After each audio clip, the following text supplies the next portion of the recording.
Dalam upaya pengembangan kinerja pegawai di suatu instansi pemerintah maupun swasta dapat dilakukan dengan berbagai cara, di antaranya dengan proses mentoring. Mentoring merupakan proses pembelajaran yang mana terdapat hubungan umpan balik antara dua orang untuk berbagi pengetahuan, pengalaman, keterampilan, serta informasi secara terus-menerus dengan tujuan pengembangan kompetensi pegawai. Dalam menjalankan proses mentoring kepada pegawai, ada 4 tahapan mentoring yang perlu kita terapkan. Antara lain, yang pertama, I do you what. Dalam tahapan ini, kita sebagai seorang mentor memberikan contoh untuk orang yang dimentor. Tahapan ini memungkinkan orang yang kita mentor mempelajari dengan melihat secara langsung bagaimana Anda melakukan sesuatu mulai dari tahap persiapan sampai tahap akhirnya, yaitu di mana Anda melakukan sesuatu dan melakukan evaluasi. Yang kedua, I do you help adalah mengajak orang yang Anda mentor untuk mulai membantu Anda. Di sini, orang tersebut akan mulai belajar dan merasakan proses yang lebih mendalam. Proses ini adalah tahapan penting, di mana setelah tahap ini, orang yang kita mentor akan mulai mencoba untuk praktek secara langsung. Yang ketiga, you do I help adalah dengan mengizinkan orang yang kita mentor untuk mulai tampil dan melakukan tindakan. Di sini, peranan kita sebagai mentor adalah membantu untuk terus mengarahkan supaya orang yang kita mentor tetap berada di jalur yang benar. Yang terakhir, you do I watch. Tahapan terakhir ini adalah tahapan di mana Anda sudah merasa yakin dengan kompetensi dan kapabilitas terhadap orang yang Anda mentor. Diharapkan hasil dari proses mentoring yang kita lakukan memberikan hasil yang terbaik dalam proses pengembangan SDM.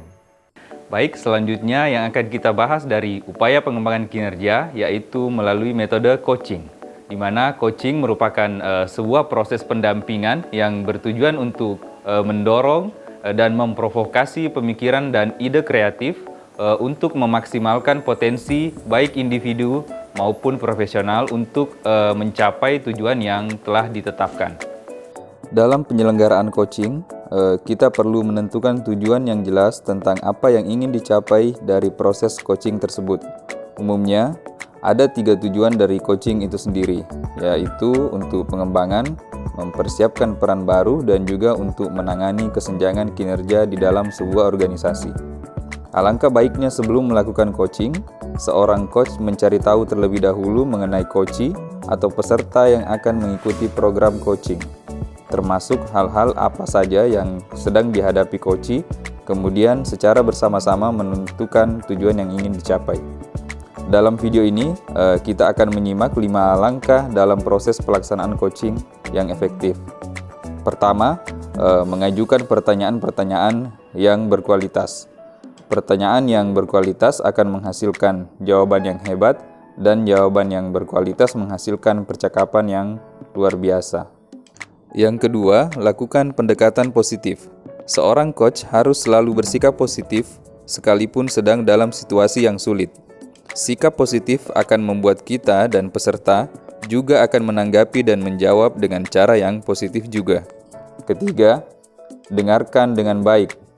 Coaching membutuhkan dorongan dan pemberdayaan. Coach haruslah bekerja sama dengan coachee untuk membangun hubungan pribadi yang baik yang nantinya dapat meningkatkan kinerja. Lalu kemudian yang keempat, temukan cara untuk menuntun percakapan. Disinilah sebagai coach dibutuhkan keterampilan komunikasi dan kecerdasan emosi. Coach haruslah bisa menuntun percakapan menjadi sesi tanya jawab dan juga sesi mendengarkan, bukan memberikan perintah. Dan yang kelima, tunjukkanlah bahwa sebagai coach juga ingin mengambil bagian penting dalam kesuksesan para coachee. Tanyakan tujuan karir yang mereka miliki, rencana mereka ke depannya, dan bagaimana organisasi dapat menunjang tujuan tersebut. Itulah langkah-langkah yang dapat dilakukan dalam pelaksanaan coaching yang efektif. Di samping itu, coaching juga akan menginspirasi dan melatih seseorang untuk berpikir kepada sebuah solusi bukan masalah, sehingga dapat membantu coach dalam mengenali potensi diri dan juga memaksimalkan potensinya. Dan yang menjadi bagian terakhir dari pengembangan kinerja ini ialah upaya konseling. Konseling adalah upaya bantuan yang bersifat pencegahan dan pengembangan kemampuan pribadi sebagai pemecahan masalah dari seorang konselor kepada pegawai selaku konseli atau yang melakukan konsultasi. Konseling dilakukan dalam rangka memberikan dukungan kesehatan mental serta membantu menyelesaikan masalah perilaku kinerja dan atau memberikan dukungan psikologis pegawai.